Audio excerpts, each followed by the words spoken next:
نبی اکرم شفیع دو عالم سرکار مدینہ صلی اللہ علیہ وسلم نے ارشاد فرمایا، کسی نے سادات کو یا کسی عالم کو حقیر سمجھ کر کوئی الفاظ استعمال کیے تو اس نے کفر کیا۔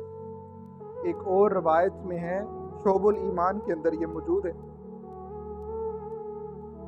آقا علیہ السلام نے فرمایا، جس نے میری اولاد انصار اور عرب کے لوگوں کو حق نہ پہنچایا وہ 3 علتوں سے خالی نہیں ہے۔ یا تو وہ منافق ہوگا، یا والد الزنا ہوگا، زنا کی پیداوار، یا حیضی بچہ ہوگا۔ تو سادات پر بھونکنا، سادات کو برا بلا کہنا، علماء کرام کے خلاف باتیں کرنا، یہ کوئی اچھی علامت نہیں ہے، مومن کی یہ علامتوں میں سے نہیں ہے۔ اللہ پاک ایسے لوگوں کو صحیح معنوں میں ہدایت عطا کرے۔